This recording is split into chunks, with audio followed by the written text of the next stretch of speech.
어제 18절에 예수 그리스도의 나심까지 말씀을 드렸고요. 그리고 이제 그의 어머니 마리아, 예수의 어머니 마리아, 이 구약에서는 마리아가 미리암, 그러니까 모세의 누나죠.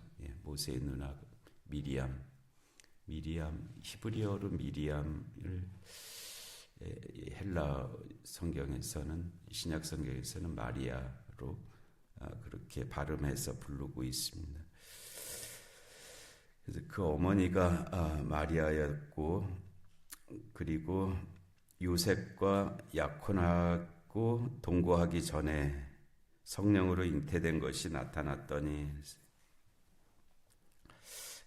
이스라엘에서는 그들의 풍습에서는 이제 약혼하고 결혼이 같은 의미, 또 법적인 그런 효력, 그렇게 되어 있다래요. 우리나라는 약혼은 약혼이고 결혼은 결혼이잖아요.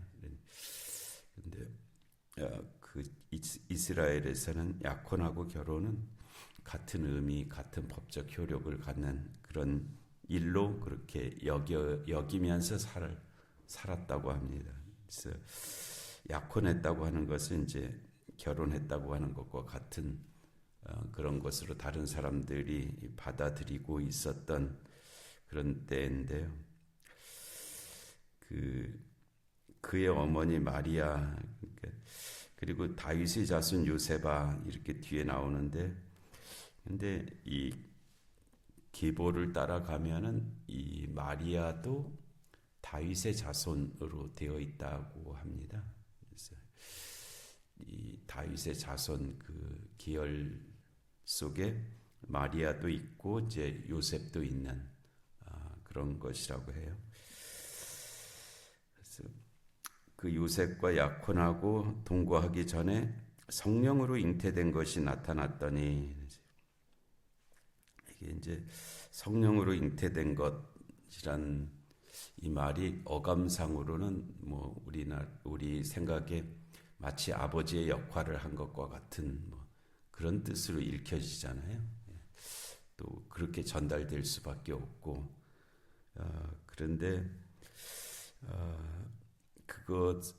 그것을 전혀 부정하는 것은 아닌데, 그런데 이 성령으로 잉태되었다고 하는 이 말씀을 통해서 나타나시고자 하는 것은 그런 것은 아닙니다.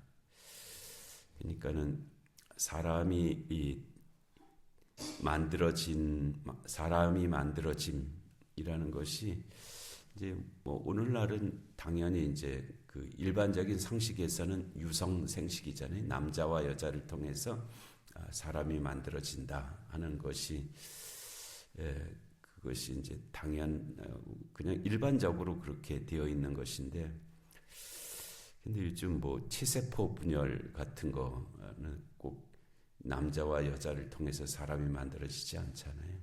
그냥 하나의 세포를 통해서도 사람이 만들어지는 그런 세상이 되었단 말이에요. 그래서 인간이 가지고 있는 세포 하나, 그것이 남자에게서 왔든 여자에게서 왔든 그 하나만 있어도 그것을 통해서 사람이 만들어지는 그런 세상이 이미 되어버렸죠.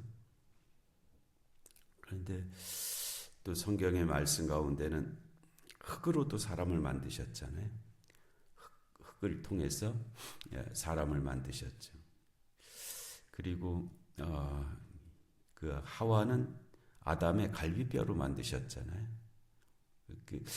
얼마 전까지의 생각은 그냥 그건 하나의 상징이라고 생각했죠. 왜냐하면은 그냥 그 갈비뼈가 심장을 보호하고 하면서 그 사람의 중심에 있는 어떤 것을 의미를 해서 그렇다라고.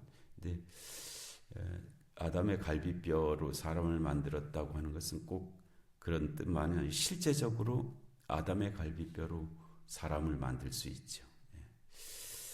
그래서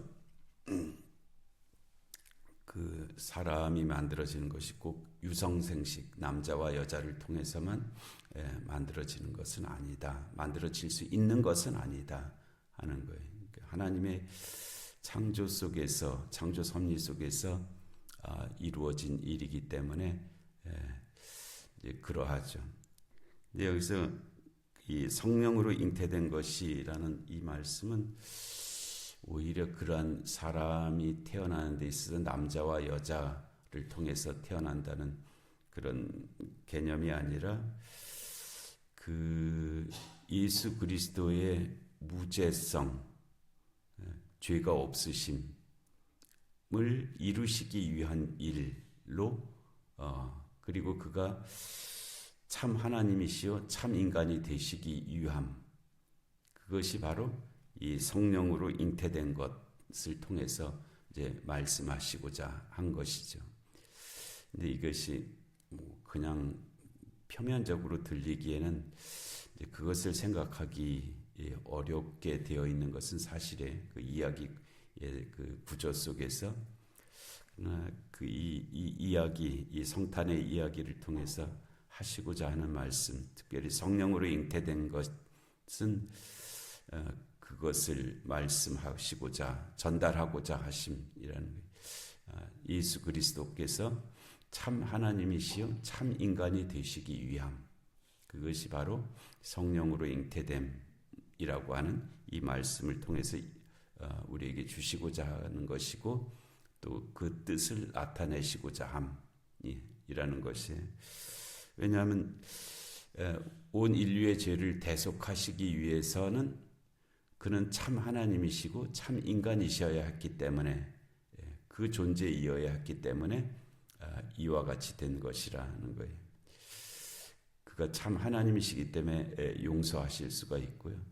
참 인간이시기 때문에 인간의 죄를 대속하실 수가 있고 하는 그 두 요구 조건이 충족될 수 있는 존재로서의 예수 그리스도, 그가 되시기 위해서 성령으로 잉태되심은 반드시 필요한 그런 일이었다 하는 거예요. 그것이 하나님의 구속 섭리 속에 들어있는 그런 뜻이고 진리이다 하는 것이죠. 그리고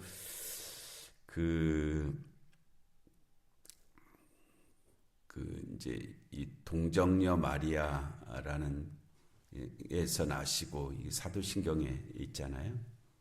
우리 동정녀 마리아 하면은 무슨 생각을 하냐면 죄가 없음 뭐 이런 생각이 있거든요. 동정녀 마리아, 죄가 없는 여인 뭐 이런 생각이 드는데 그거는 이제 좀 우리가 하는 그런 어떤 오류죠, 오류.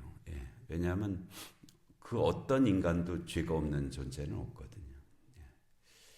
그리고 동정녀 마리아라는 존재도 어떤 특별한 존재가 아니라 그냥 한 여인이었잖아요. 한 여인이었기 때문에 그 여인에게서 태어난 존재가 나셨다 그러니까 여인에게서 태어난 존재가 죄가 있으면 당연하죠. 그 마리아라고 하는 여인에게서 태어난 존재가 죄가 있을 수밖에 없는 것은 당연한 거예요. 그런데 예수 그리스도는 인류의 죄를 대속하시기 위한 흠없는 제물이어야 되거든요. 말라기서에서 너희가 하나님이 받으시지 못할 제물을 가져왔다라고 책망하신 바가 있는데 그때 뭐 이렇게 병든 것, 뭐 저는 것, 뭐 이렇게 제물로서의 그 요건에 합당하지 않은 것을 말씀하신 바가 있잖아요. 그때 계시적으로 하신 것인데 하나님 앞에 드려질 제물은 인간의 관점에서도 흠이 없는 것이어야 된다는 거예요. 근데 사람들이 어차피 제물로 바칠 거 뭐 하면서 좋은 거는 자기들이 쓰고 안 좋은 거를 갖다가 제물로 바치는 일도 있었습니다. 그러니까 어차피 제물로 한대. 그러면서 아주 건강하고 값나가는 것은 자기들이 매매하는 데 쓰고 그냥 이 병든 것 뭐 이런 것을 오히려 제물로 드리는 그런 일들도 있었단 말이에요. 근데 거기에 대해서 하나님께서 그것은 제물로 이 선지자를 통해서 그것은 제물로 합당하지 않다라고 그렇게 말씀하셨죠. 그래서 온 인류의 죄를 대속하시기 위한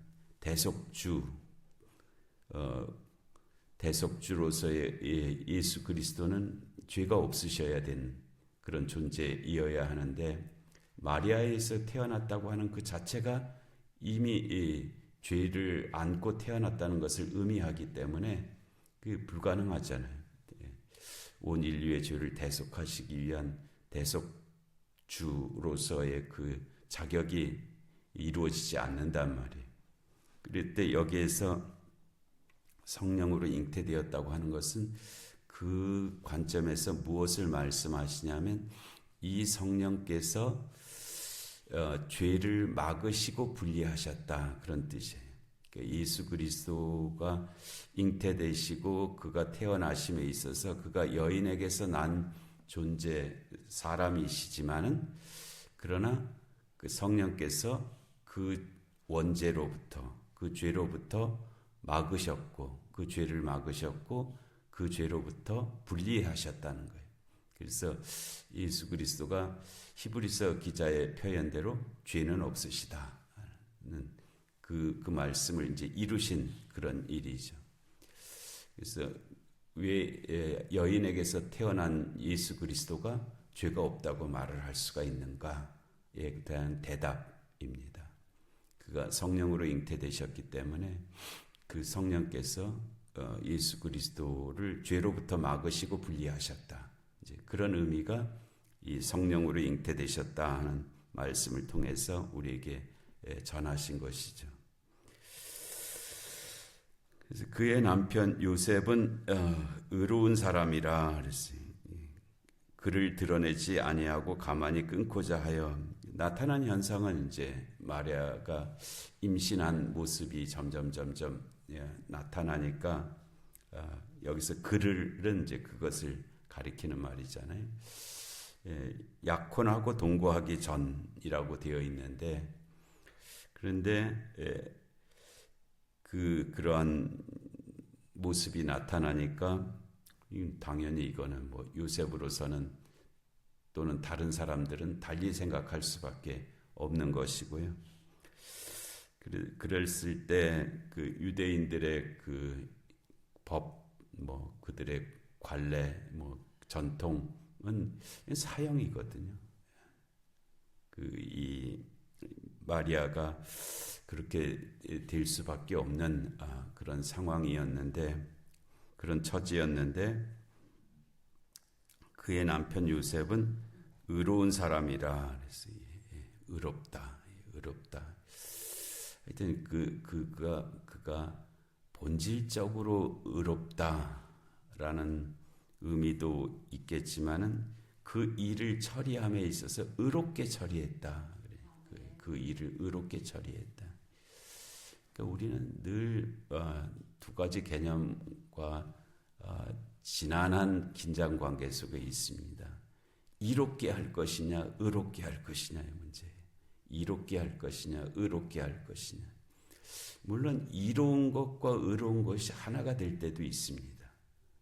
이로운 것과 의로운 것이 같은 방향을 가리킬 때가 있어요.